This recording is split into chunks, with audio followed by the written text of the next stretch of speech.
ماں باپ کے ساتھ بھلائی تو اگر ان میں سے ایک یا دونوں تمہارے سامنے بڑھاپے کو پہنچ جائیں تو ان کو اف تک نہ کہنا اور نہ انہیں جھڑکنا، اور ان سے بات ادب کے ساتھ کرنا، اور عجز و نیاز سے ان کے آگے جھکے رہو اور ان کے حق میں دعا کرو کہ اے پروردگار، جیسا انہوں نے مجھے بچپن میں شفقت سے پرورش کیا ہے تو بھی ان کے حال پر رحمت فرما، جو کچھ تمہارے دلوں میں ہے تمہارا پروردگار اس سے بخوبی واقف ہے۔ اگر تم نیک ہوگے تو وہ رجوع لانے والوں کو بخش دینے والا ہے۔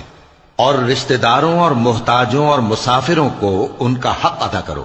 اور فضول خرچی سے مال نہ اڑاؤ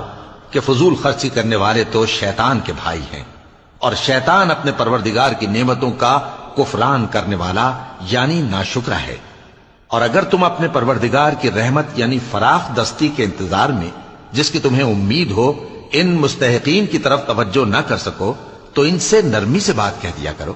اور اپنے ہاتھ کو نہ تو گردن سے بندھا ہوا یعنی بہت تنگ کر لو کہ کسی کو کچھ دو ہی نہیں، اور نہ بالکل کھول ہی دو کہ سبھی کچھ دے ڈالو، اور انجام یہ ہو کہ ملامت زدہ اور حسرت زدہ ہو کر بیٹھ جاؤ۔ بے شک تمہارا پروردگار جس کی روزی چاہتا ہے فراخ کر دیتا ہے، اور جس کی روزی چاہتا ہے تنگ کر دیتا ہے، وہ اپنے بندوں سے خبردار ہے اور ان کو دیکھ رہا ہے۔ اور اپنی اولاد کو مفلسی کے خوف سے قتل نہ کرنا، کیونکہ ان کو اور تم کو ہم ہی رزق دیتے ہیں، کچھ شک نہیں کہ ان کا مار ڈالنا بڑا سخت گناہ ہے۔ اور زنا کے پاس بھی نہ جانا کہ وہ بے حیائی ہے اور بری راہ ہے۔ اور جس جاندار کا مارنا اللہ نے حرام کیا ہے اسے قتل نہ کرنا مگر جائز طور پر یعنی بفتوائے شریعت۔ اور جو شخص ظلم سے قتل کیا جائے ہم نے اس کے وارث کو اختیار دیا ہے کہ ظالم قاتل سے بدلہ لے، تو اس کو چاہیے کہ قتل کے قصاص میں زیادتی نہ کرے کہ وہ منصور و فتح یاب ہے۔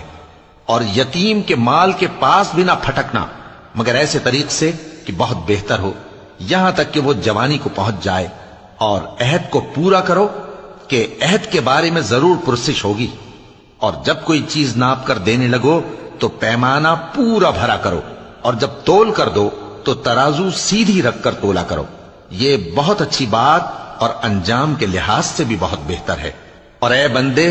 جس چیز کا تجھے علم نہیں اس کے پیچھے نہ پڑ کہ کان اور آنکھ اور دل ان سب اعضاء کے بارے میں ضرور باز پرس ہوگی۔ اور زمین پر اکڑ کر اور تن کر مت چل کہ تو زمین کو پھاڑ تو نہیں ڈالے گا اور نہ لمبا ہو کر پہاڑوں کی چوٹی تک پہنچ جائے گا۔ ان سب عادتوں کی برائی تیرے پروردگار کے نزدیک بہت ناپسند ہے۔ اے پیغمبر، یہ ان ہدایتوں میں سے ہیں جو اللہ نے حکمت کی باتیں تمہاری طرف وحی کی ہیں، اور اللہ کے ساتھ کوئی اور معبود نہ بنانا کہ ایسا کرنے سے ملامت زدہ اور راندہ درگاہ بنا کر جہنم میں ڈال دیے جاؤ گے۔ مشرکو، کیا تمہارے پروردگار نے تم کو تو لڑکے دیے اور اپنے لیے فرشتوں کو بیٹیاں بنایا؟ کچھ شک نہیں کہ یہ تم بڑی نامعقول بات کہتے ہو،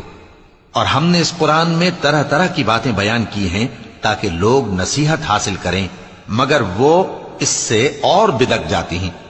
کہہ دو کہ اگر اللہ کے ساتھ اور معبود ہوتے جیسا کہ یہ کہتے ہیں تو وہ ضرور عرش والے کی طرف لڑنے بھیڑنے کے لیے رستہ نکالتے۔ وہ پاک ہے اور جو کچھ یہ بکواس کرتے ہیں اس سے اس کا رتبہ بہت عالی ہے۔ ساتوں آسمان اور زمین اور جو لوگ ان میں ہیں سب اسی کی تسبیح کرتے ہیں، اور مخلوقات میں سے کوئی چیز نہیں مگر اس کی تعریف کے ساتھ تسبیح کرتی ہے، لیکن تم ان کی تسبیح کو نہیں سمجھتے۔ بے شک وہ بردبار ہے،